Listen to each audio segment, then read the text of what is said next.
Oke, jadi selain tadi GPT ya, ada juga Chrome plugin untuk AI. Ini namanya Cider. Ya, kalau rekan-rekan belum punya, silakan dicoba. Perlu mencoba karena perlu mencicipi. Ya, apa plusnya, apa minusnya, kira-kira bisa diaplikasikan ke permasalahan apa di dunia kerja kita. Ya, ini saya coba plugin-nya. Kalau yang belum punya plugin, silakan di install. Namanya Cider, ChatGPT Sidebar Plugin. Ya, setelah itu diinstal, kita bisa melakukan itu tadi, bisa melakukan optical character recognition. Kita punya gambar, bisa kita mintakan ke dia apa ini teksnya. Ya, seperti ini contohnya pluginnya. Chat, jadi kita bisa chat terhadap web yang sedang kita baca. Ya, ya, bisa kita screen capture apa yang sedang kita baca. Ini contohnya, saya screen capture, extract text from the image. Dia keluar tuh teks-teksnya. Ya, dari screenshot yang saya berikan. Lalu saya bisa chatting terhadap gambar-gambar yang saya screenshot. Jadi sangat bermanfaat ya. Eh, dan ada yang beberapa fungsinya juga cukup lah untuk yang gratisan. Tapi untuk yang lebih advance bisa bayar, dan fungsinya jauh lebih lebih banyak untuk text analytics. Ya, ini sidebar full apps with vision. Ya, jadi kita bisa secara online capture gambar image atau video, nanti dia bisa menganalisa. Ada yang namanya juga chat PDF. Nih, chat PDF merubah PDF itu menjadi sesuatu yang kita bisa tanya jawab. Jadi misalkan nih saya merekam Zoom saya ini dijadikan PDF teksnya, lalu Anda bisa tanya, yang Pak Edi ceritakan apa ya? Coba tolong sampaikan. Pak Edi berbicara tentang sidebar, apa yang dibicarakan ya? Tanya jawab. Di menit keberapa dia berbicara dan lain-lainnya.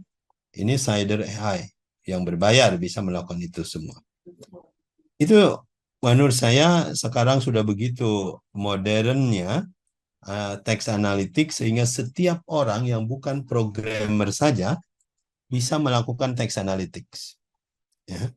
Dan itu impact-nya terhadap kita semua sangat besar. Seharusnya membuat kita menjadi lebih produktif, membuat kita menjadi lebih naik valuasi nilainya gitu di depan perusahaan atau di depan uh, employee kita. Ya. Karena kita mampu sekarang melakukan analisa teks tanpa harus mengerti programming. Nah, ini juga sama ya, DALL-E 3. Ini DALL-E 3 itu text generator dari OpenAI, image generator dari OpenAI yang sekarang bisa membuat teks.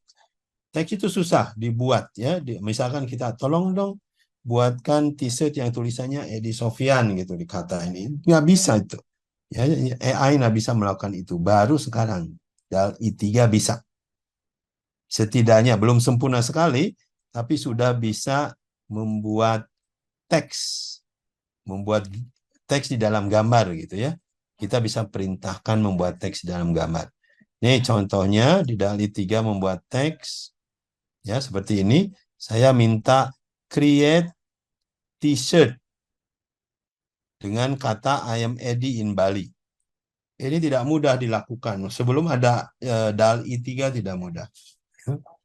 Tapi ternyata cukup bagus nih. I am Eddie in Bali. Saya bisa bikin t-shirt seperti ini otomatis.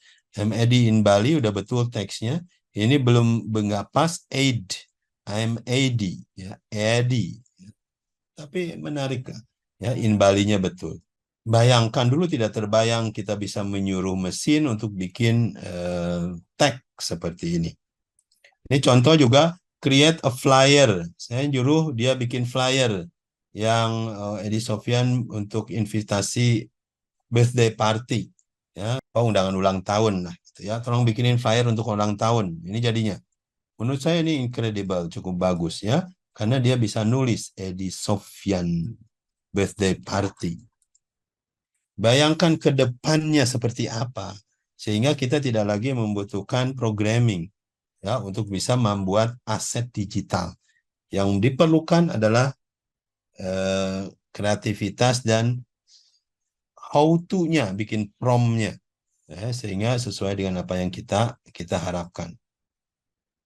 Itu posisi DALL-E 3 tentang gambar. Text to speech processing, ada speech hello.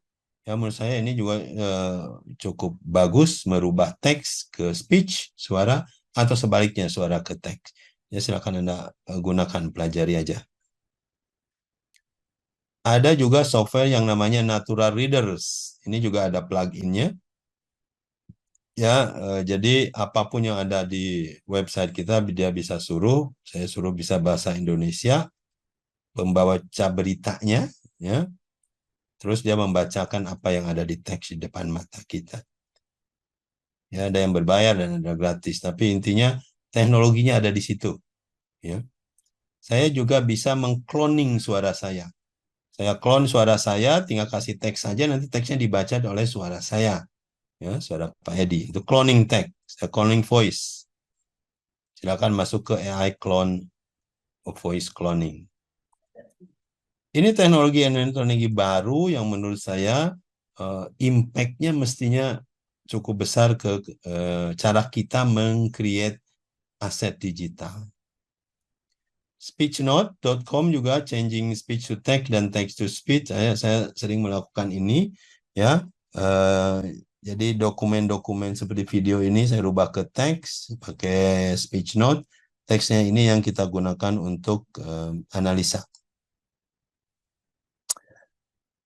Untuk yang lebih advance lagi, bisa punya akun di Google, lalu berbayar tentunya. Di Google itu ada cloud untuk speech to text, ya. Ini dia bisa membuka apa fungsi-fungsi analisa teks, ya, seperti ini. Ya. Jadi saya bicara, dia menghasilkan teksnya, lalu dia bisa menganalisa teks tersebut. Dan teksnya itu bisa otomatis langsung dirubah ke bahasa Inggris. Ya. Misalkan saya bicaranya bahasa Indonesia, atau saya bicaranya bahasa Indonesia langsung berubah menjadi bahasa Inggris. Sama dengan gambar tadi, your text is here. Ini saya rubah langsung otomatis menjadi bahasa Indonesia, teks Anda di sini. Ya, ini pakai Google Cloud. Semua yang ada di bahasa dokumen asli, misalkan ini bahasa Indonesia, dirubah menjadi bahasa Inggris otomatis, ya, dokumen to dokumen. Nah, dengan adanya text analytics, kita juga bisa membuat video secara otomatis. Ya, video kita bisa masukkan di sini, namanya feed.io, video, ya, nama websitenya. Menarik untuk Anda bisa mencoba-coba bikin video pakai AI.